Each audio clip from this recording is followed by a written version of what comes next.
So, night 1 was covered yesterday by me. It's now time to cover night 2 with the exact same format, but this time different matches. So there was 6 matches last night. There are 6 matches to cover for this night, for Sunday. And without further ado, I'm Manlykefresh, and let's run down the final 6 matches of the 12 for SUMMERSLAM, which are going to be on Sunday night too.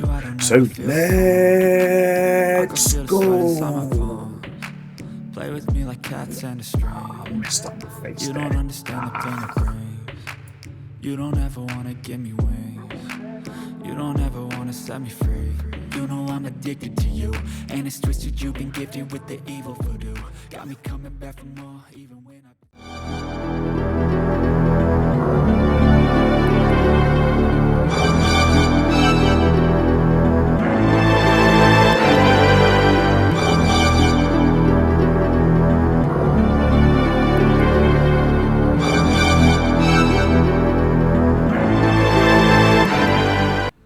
If any of you would like to be updated on any future videos I'm about to release, or just to follow me in general, you can follow me on X at www.x.com/manlykefresh.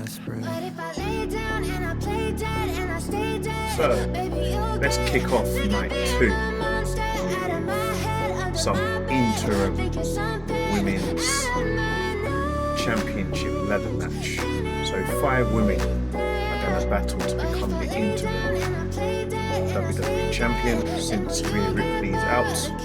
So the champions, people that are going to be fighting for the championship, should I say, are going to be WWE Women's United States champion Interim Stratton, who is a former women's champion in her own right.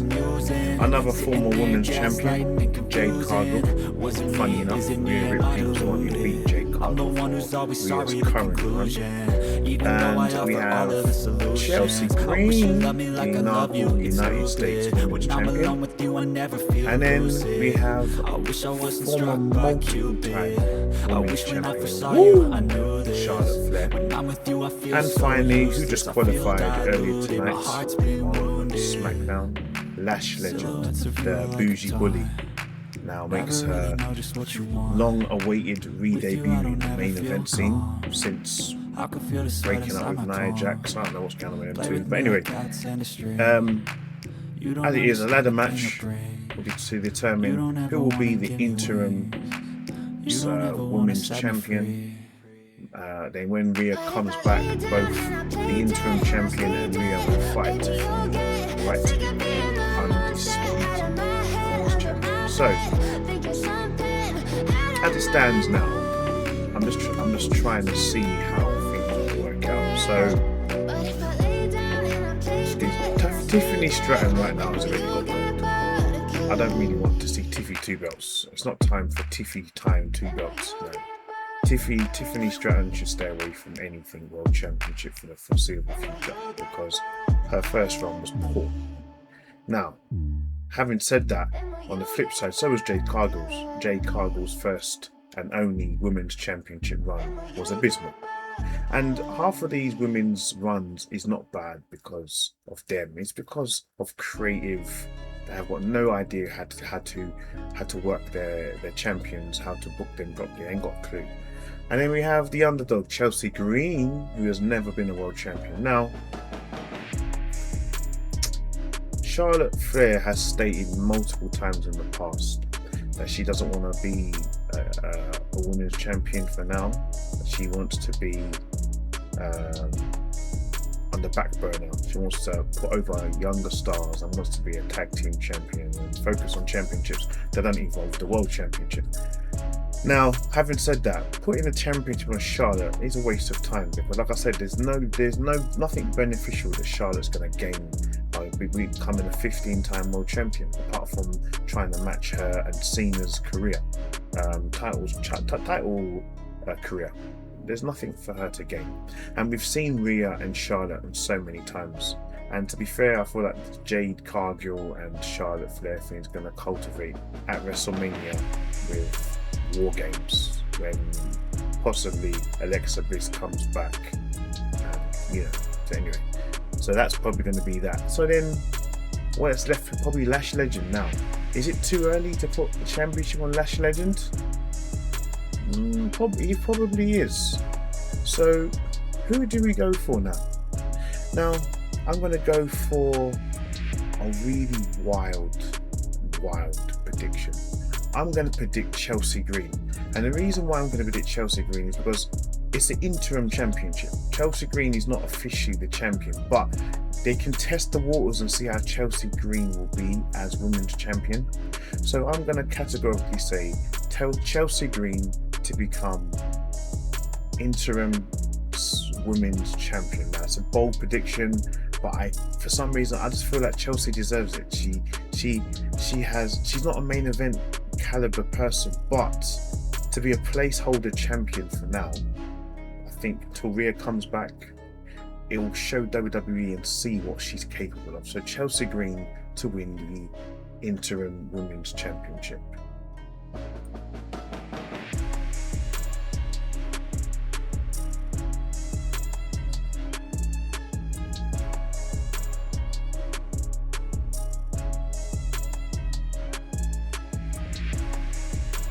Very evil, very nice, very evil, very nice, Danhausen. I'm so over Danhausen. Anyway, Danhausen again is at another PLE or another TV show, taking up precious time for stars that actually deserve some spotlight. So we're going to have Danhausen taking on the AAA Mega Champion in Dominic Mysterio, where the winner gets to climb a pole. So human Monies on a pole match, basically, where the winner gets to keep the $100,000 that Danhausen stole from the Judgment Day.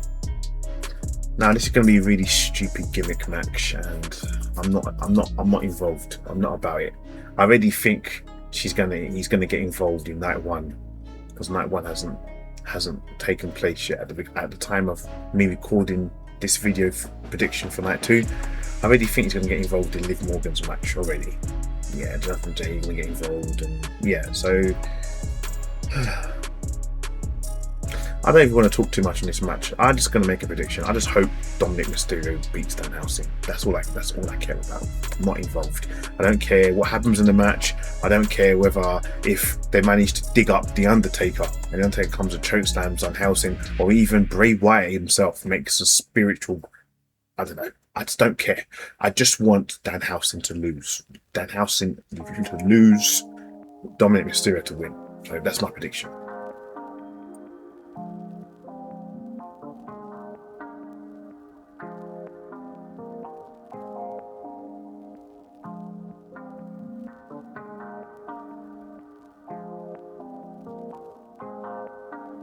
So we have both mid-card championships on the line.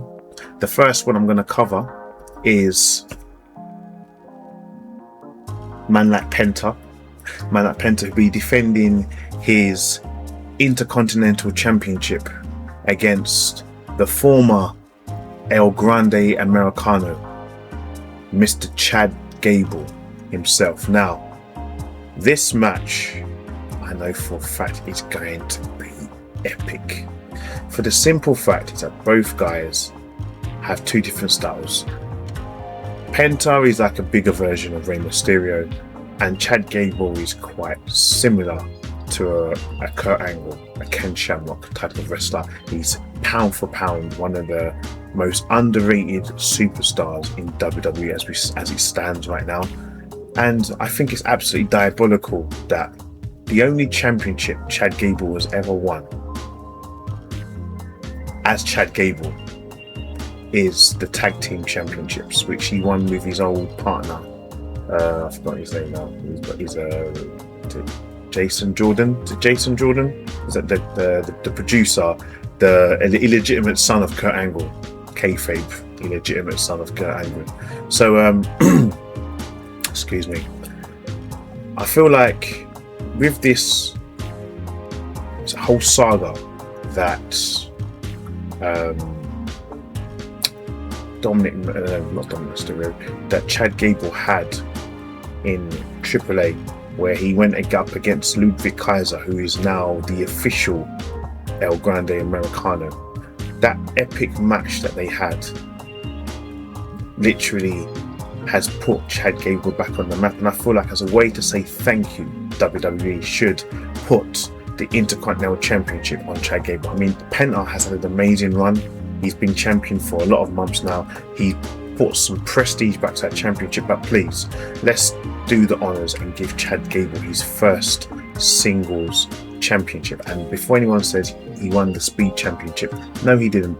His alter ego, El Grande Americano, won the Speed Championship. He hasn't won a championship. So let's please put a legitimate singles championship on this guy. He deserves it. So Chad Gable to win the IC Championship.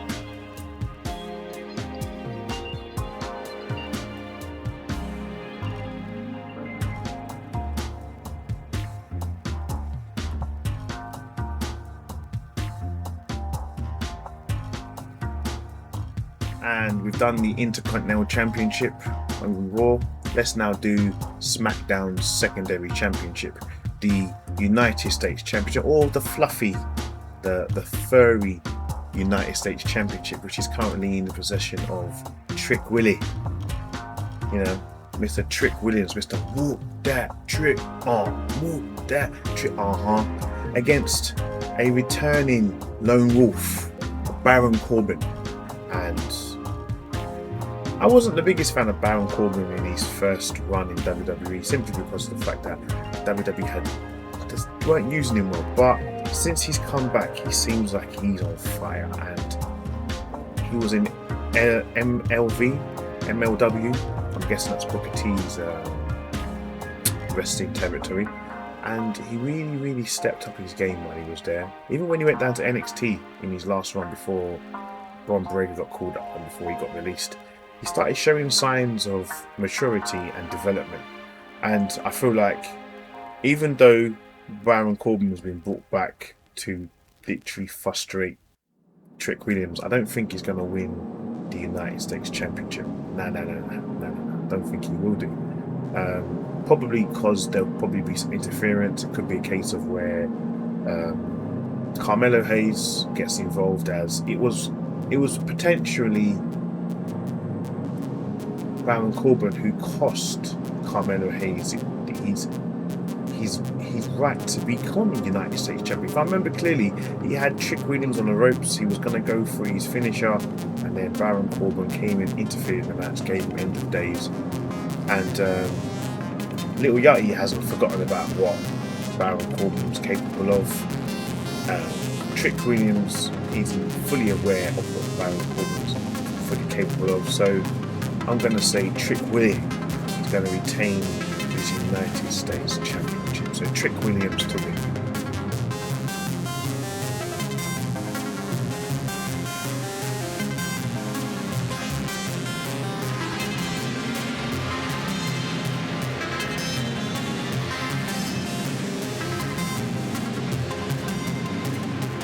And the one match I'm actually looking forward to, not for the reasons people think, but I'm looking forward to it because finally Finn Balor is challenging for a championship. So this match literally is for a right to eventually challenge for whoever is WWE Undisputed Champion, either it be Cody Rhodes or CM Punk. So Sami Zayn will be challenging Finn Balor for the right to become #1 contender for the Undisputed WWE Championship. So what I am quite intrigued about this match is how they're going to pull this off. Now both Finn Balor and Sami Zayn need this win. They need this match. Finn Balor hasn't been a world champion since 2016. Forget the NXT Championship. Yes, he won the NXT Championship. NXT Championship is not a main event championship. Finn Balor has not been a world champion in 10 years. 10 years. Let that sink in. He hasn't been champion for 10 whole years. Let that sink in. 10 years Finn Balor was the last time he won a championship. And when he won I think it was the WWE Universal Championship, he held it for less than a day, because during that match he was injured by Seth Rollins with a corner power bomb. He still managed to finish the match, but he had to relinquish it the following night on Raw. So Finn Balor has not had an opportunity to become world champion. On the flip side, this is where things get a bit unfair. Sami Zayn won the WWE Undisputed Championship in Rhea in a triple threat match with Gunther and Cody Rhodes and himself. Pinned Cody Rhodes, and then 9 days later, I said this before, CM Punk came back and just ruined Sami Zayn's run after 9 days. Now, at the time of this recording, Sami Zayn would know. Sami Zayn and Finn Balor will know exactly who they're going to be fighting, because this is night 2. Cody and CM Punk was the main event of night 1. Now, there is one reason why I feel that Sami Zayn won't win this match. It's quite simple. It fits the narrative that Sami Zayn is being done dirty, that he's a conspiracy. Now, think of it like this. He lost his match against CM Punk and was never given a contractual rematch, which is in every championship clause. Instead, he has to go through a hurdle with Finn Balor. And like I said to you before, Sami Zayn is slowly turning into this desperate, annoyed, bitching heel, which is understandable.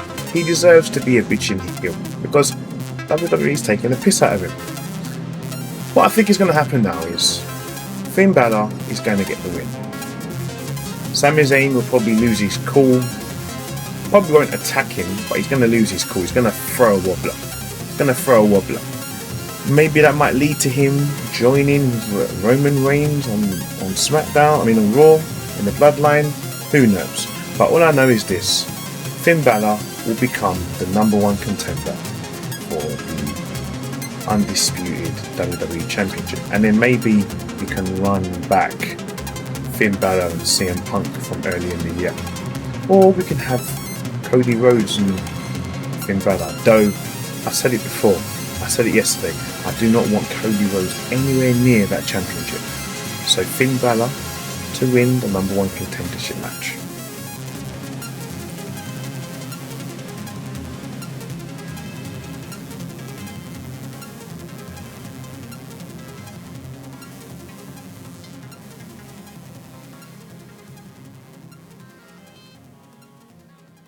So, altogether, as of this is now night 2, we've covered 11 matches. 11 matches. So, like I said yesterday, this is basic mathematics. If 2 plus 1 is 3, 9 plus 1 is 10, and 9 plus 2 is 11, then it just goes to show that 11 plus 1 means main event.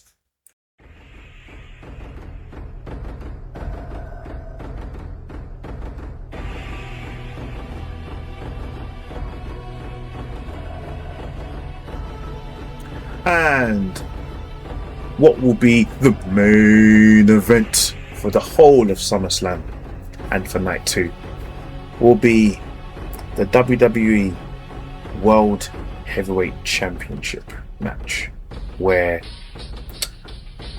long-time rivals, brothers, so you might as well call these two the Ryu and Ken of WWE. They both, no, actually not even Ryu and Ken. I'd say Scorpion and Sub-Zero. These two do not like each other. They hate each other with passion. They loved each other once upon a time, especially when they had John Moxley, aka Dean Ambrose, in the mix. And now Seth Rollins is now at the time where he wants to get back the championship he never lost. If you remember last year, Seth Seth Rollins, he won the, was it the Crown Jewel? Was it the Crown Jewel Championship? He beat Cody Rhodes in the Crown. He won the Crown Jewel Championship at Crown Jewel last year, which then led to the following night. I think he'd injured himself in the match with Cody Rhodes, so to write him off the story, they got Braun Breaker to turn on him, and the whole vision turned on him. He was taken out, and then the championship became vacant. Hence how CM Punk and Jey Uso were challenging for it at Saturday Night's Main Event towards the end of last year, and CM Punk won. And then Roman has now taken the championship away from CM Punk at WrestleMania, and that is now what's cultivated to these two now trying to settle their differences. Roman Reigns says he needs to beat Seth Rollins, so Seth Rollins can acknowledge him. And Seth Rollins says he needs to beat Roman. He wants his championship back. And it's been a lot of back and forth. I don't know exactly whether it's face versus face, face versus tweener, tweener versus tweener, or heel versus heel, because both of them, as far as I'm concerned, are both heels. But Roman is more of a tweener. But Seth, he picks and chooses what he wants to be. One day he wants to be a tweener, next week he wants to be a heel. So what he did at Saturday Night's Main Event was just heelish antics. So yeah. So where do we go from here? So is the Bloodline going to get involved? Probably. Will the Vision get involved? More than likely. Maybe not. I feel like after what happened at the cage match in what PLE did we have before Saturday Night's Main Event? I can't remember now. Where Braun Breaker lost to Seth Rollins in a cage match, and I think I put that match to rest. Since that PLE, I think it was Night of Champions. Was it Night of Champions? Probably, can't remember. But anyway, after that match, it's now been concluded that Seth Rollins now is done with the Vision. So the only way that I can see Seth Rollins coming out of this without any issues is if the Bloodline gets involved. Now, will the Bloodline get involved? More than likely, if Solo Sikoa has turned his back on Royce Keys and LA Knight from night one, then more than likely Solo Sikoa could probably come out. For two might come out, or the whole Bloodline might come out and come and interfere with the match. Heck, we might even get an Obafemi come and interfere in the match after he retires Brock Lesnar. Allegedly retires Brock Lesnar. That's, like I said, it hasn't happened yet.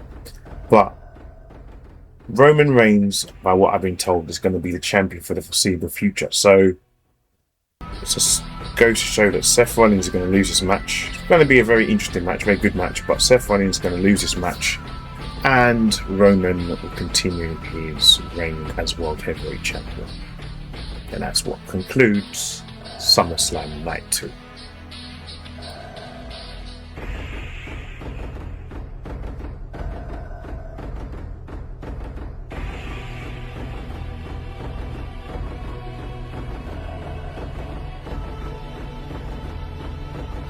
Before you guys leave, kindly do me the greatest honour by subscribing to my YouTube channel by clicking on subscribe, and by following me on my only social media platform of X at www.x.com/Manlykefresh, where you'll be updated with any future videos which are about to come out, whether it be my wrestling videos or my gaming videos or my top 20s. So until next time guys, see you at the next video, look after yourselves and take care. Bye bye.